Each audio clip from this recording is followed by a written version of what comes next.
So this nigga pulled up to his ex job on Valentine's Day with his blick and said, "This is the day you." Hey, leave her alone. Oh. Hey, we gonna do my baby Shakir like that? They get a new man after. That enlarges the rage. If he was already mad before, just imagine when you get a new man. That shit shoot through the roof. Now he ready to shoot you. YouTube, what's up with y'all? Yo, JayThou back with another video. Today we got another crazy reaction. We're gonna be reacting to boyfriends who unalive their own girlfriends after getting dumped. Now look, y'all know that when you break up with a nigga, sometimes niggas can't handle it. Sometimes niggas be emotional. And these are them niggas. So we're gonna get straight into it. Come on, let's get it. In April 2024, a devastating act of domestic violence left the Dayton, Ohio community in shock and mourning. Montana Davis, a 26-year-old woman known for her vibrant personality and caring spirit, was tragically killed in her own home by her ex-boyfriend, 24-year-old Jamarte Latrell Brown. The incident highlighted the ongoing threat. You cuff a nigga that, come on, gang. Like, bro, look like he don't care, bro. Partner violence. Like ladies, here's advice for y'all. When y'all picking a nigga, right, make sure you get a nigga that you know can get bitches. Because if you go settle for a nigga that you know damn well can't get no bitches other than you, when you try to break up because he not going for that. Because he think, yo, if you break up with me, there's no chance I'm getting another girl. I don't even know how I landed you, right? So you gotta pick a nigga that you know could get other females if y'all separate, bro. Or stuff like this gonna happen. And the urgent need for intervention and preventative measures. Montana Davis was a beautiful, popular, and friendly woman who really was the life and soul of any social situation that she was in. I can take your man, pass him to my friends, I can shake your hand, no, I'm not your friend.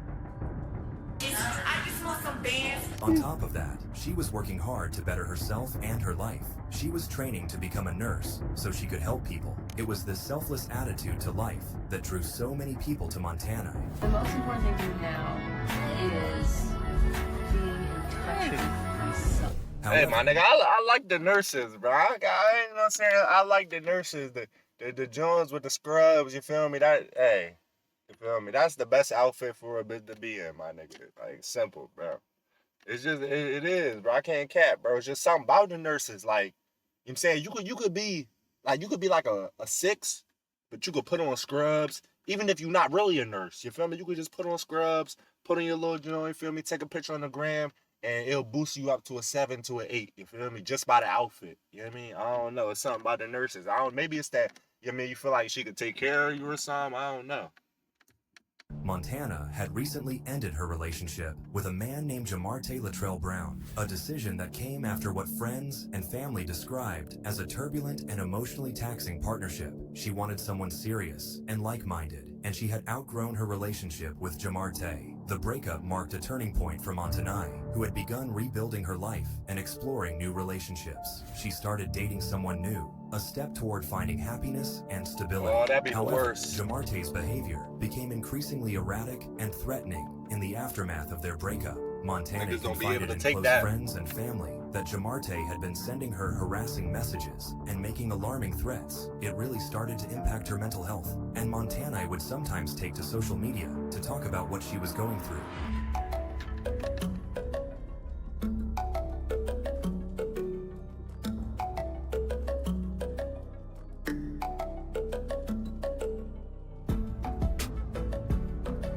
As Jamarte's anger escalated, so did Montana's concerns for her safety. On several occasions, she told loved ones that she feared he might harm her. They even got pregnant and had a baby shower.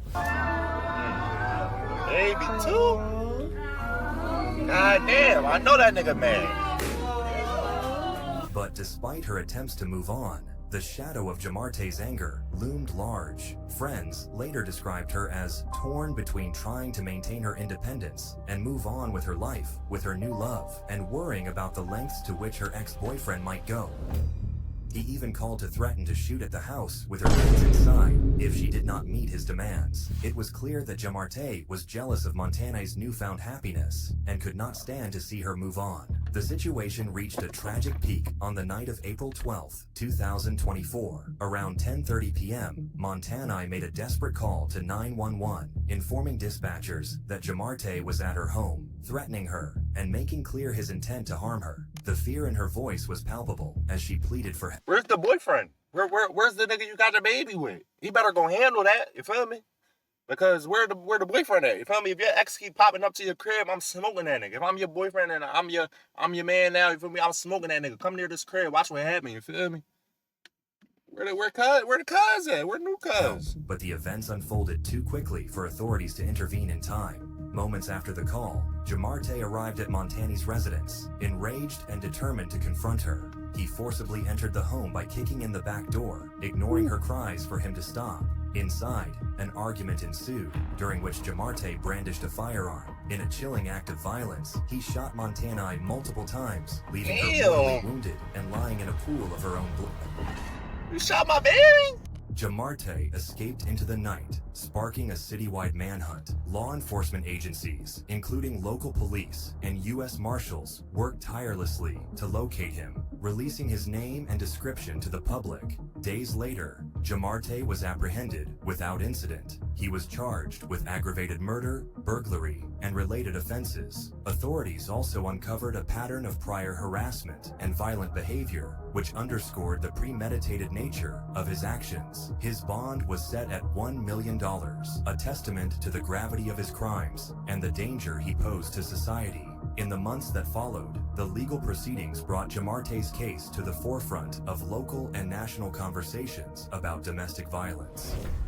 Damn. In September, Hey, bro, just look. This why you always keep blicks in your crib, bro. I don't care who you is, bro. Always keep some blicks in your crib. Well, if you adult, you feel me? I'm not saying young boys go out there and get, ghost guns or nothing. But I'm saying, bro, if you old enough, bro, always keep blicks in your crib. Because you got niggas like John Tay here that would do some crazy shit. You know what I'm saying? Even if you a female, rap, like, you better learn how to use that junk, go to the range or something, because you never know. 2024, after undergoing psychological evaluations, Jamarte was found competent to stand trial. The announcement brought little solace to Montana's grieving family, who had been advocating for justice and raising awareness about the systemic failures that often leave victims of domestic violence vulnerable. Montana's death became a rallying cry for greater awareness and support for victims of intimate partner violence. Her family and friends described her as a bright light, a woman who cared deeply for others and deserved to live a full, happy life. This is not the only case of a jealous ex-boyfriend lashing out and killing their former partner in fits of jealous rage. In February 2024, a heartbreaking case of teen dating violence shook the small community of Cape Girardeau, Missouri, when 17-year-old Kamari Childress was tragically shot and killed outside her workplace. The incident, which also left an innocent bystander injured,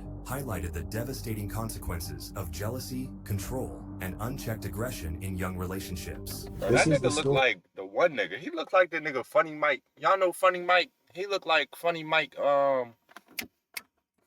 little cousin or something, bro. Whatever the nigga name is. Which also left an innocent bystander injured, highlighted the devastating consequences of jealousy, control, and unchecked aggression in young relationships. This is the story of 17-year-old Kamari Childress, whose life took a tragic turn due to her past relationship with 20-year-old Tremarian Jones, also known as Trigger Trey. Trigger. His name is Trigger Trey. Kamari, described by friends and family as a bright and ambitious young woman, was a senior in high school with dreams of attending college. She worked part-time at a local retail store, balancing her job with her schoolwork and extracurricular activities. Those who knew her admired her determination. Wait, ain't the boy Funny Mike cousin little named Trey? Hey, man, hey, is this him? And vibrant personality. However, her promising future was tragically cut short in an act of violence perpetrated by someone she once trusted. Her ex-boyfriend, 20-year-old Tremarian Jones, had reportedly struggled to accept the end of their relationship. The two had dated for some time, but Kamari decided to move on after realizing the relationship was no longer healthy. Sure, their relationship had been fun while it lasted, but Kamari was ready to move on and gently broke up with Tremarian, hoping not to hurt his feelings and praying that they would remain friends. However, in the weeks following their breakup, Jones grew increasingly upset as Kamari began dating someone new. He would send her text messages, telling her how good she looked and how much he missed her, and she would respond playfully, as if she were leading him on. She posted all of the exchanges to social media too, giving Tremarian a false hope that their relationship could be mended. Bro, what the? Yet Like, still, how do niggas even end up like this, bro? How do you end up sending messages like this, my nigga? Like, I honestly think there's something wrong with these niggas. You know, that's something, bro. I just don't get it, bro. Those be the virgin niggas that never had no pussy in their life, you feel me? They luckily landed one girlfriend that looked decent, you feel me? And they don't even know how they did it, so they just obsessed, bro. They just obsessed, bro. It's crazy. media too, giving Tremarian a false hope that their relationship could be mended. Yet still, that jealousy remained of her relationship with the new guy.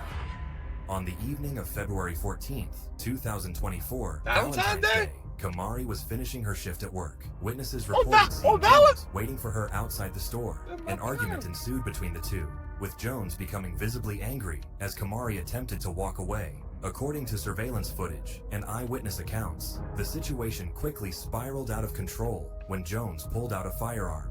As Kamari tried to flee, he fired multiple shots, striking her several times. A bystander, a 32-year-old man who was in the parking lot, was also hit in the crossfire. He sustained non-life-threatening injuries and was later treated at a nearby hospital. Emergency responders arrived at the scene within minutes, but Kimari succumbed to her injuries before she could be transported to the hospital. Her death sent shockwaves through the community.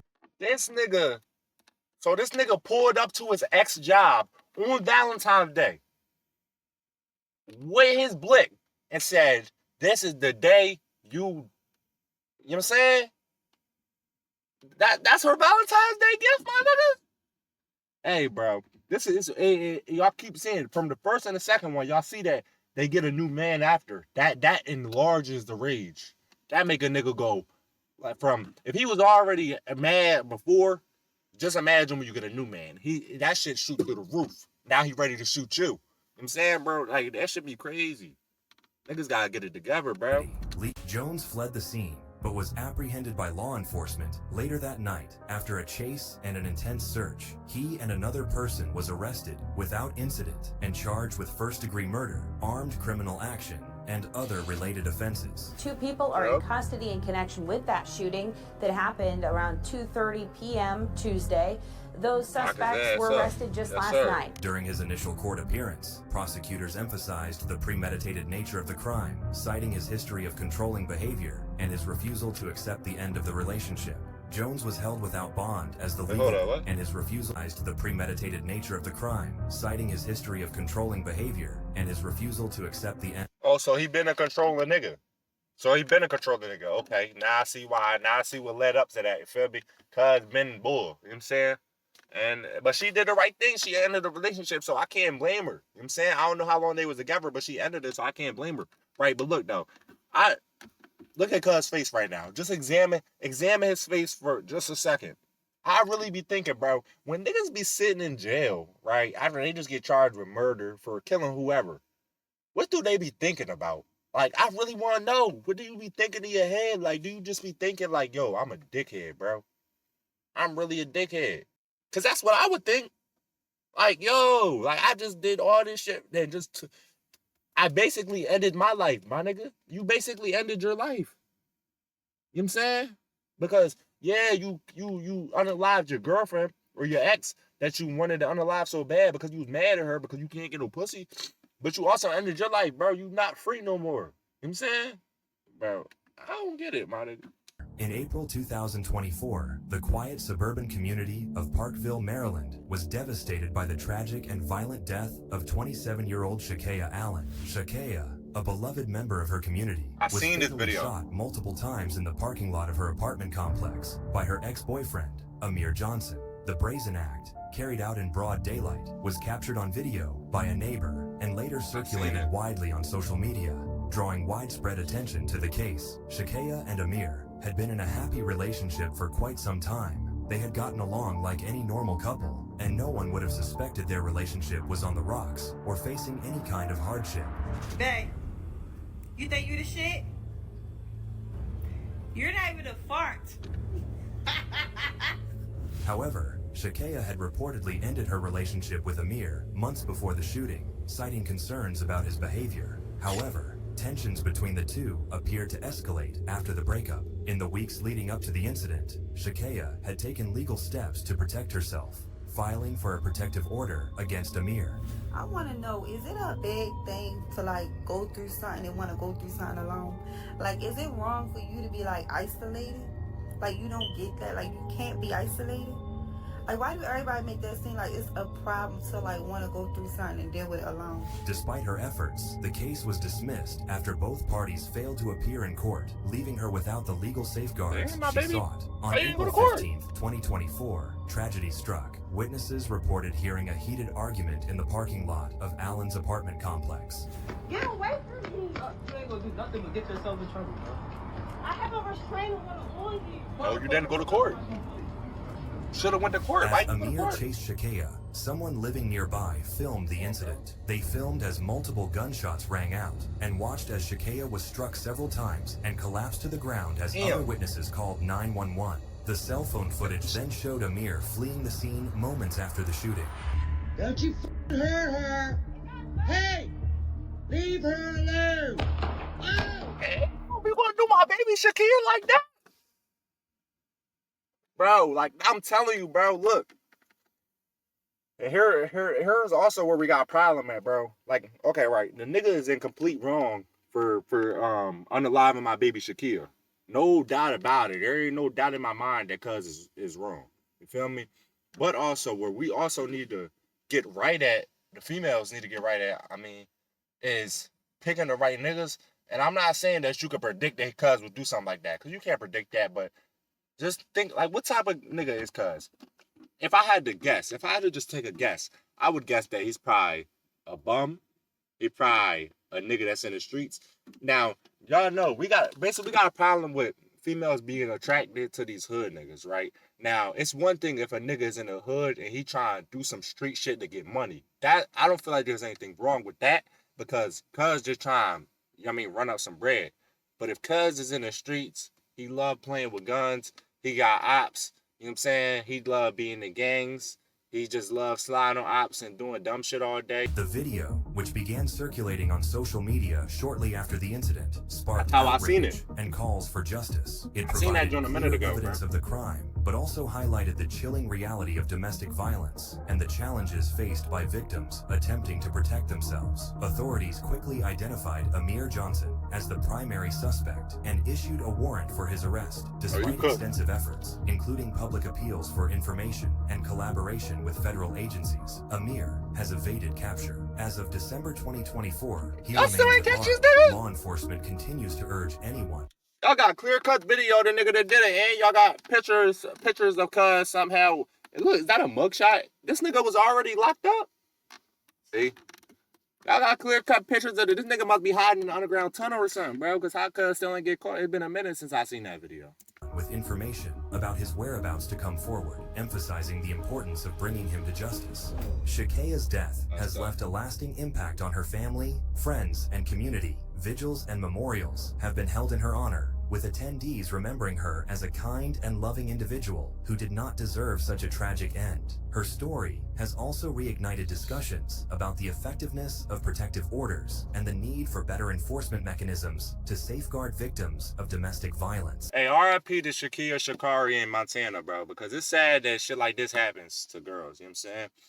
This is, look, as far as like them saying the cops protecting domestic violence, like, it's not really too, like, I don't really get how you could do too much about that, because like, who knows that this nigga was gonna pull up with a gun and shoot her, bro? Like, you can't really expect like that. You know what I'm saying? That's just something that happens in a moment, bro, and it's unfortunate. But this is what happens, bro. I'm telling you, this is what happens when you mix emotional niggas with females, because females are already emotional. So if you try to mix an emotional nigga with an emotional female, all you gonna get is clash. You know what I'm saying? It ain't no understanding there, bro. Like, that's why I'm telling all that when females say that, oh, show your emotions. I want to see you show your emotions. I'm here for it. They're lying, bro. They don't. They're capping, bro. Don't even believe that bullshit. They're lying to you, gang. You know how they say women say one thing and mean another? That's exactly what they talking about right there, bro. Because when a nigga show his emotions, shit like this happens. You feel me? You know what I mean? When niggas get in the shootouts and they kill each other, that's from them showing their emotion. You know what I'm saying? That's a nigga letting out his emotion. You know what I'm saying? They don't want you to show your emotions, gang. Like, where we're at, bro. Because they forget that emotions come in different forms. Emotion could be happiness. It could be anger. It could be sadness. You know what I'm saying? They want you to show some of your emotions. They want you to show certain ones. They don't want you to show these type of emotions. You know what I'm saying? Because stuff like this happens, bro. But it's just an unfortunate situation, man, for all of them. Rest in peace to all them females, man. If y'all enjoyed this video, go ahead, drop a like, leave a comment down below, hit the subscribe button, turn on post notifications, and we're going to catch you on the next one. All these odds false claiming. One say they shot me. Nigga had my mama crying because I was sleeping. They said they rocked me. Fuck a go.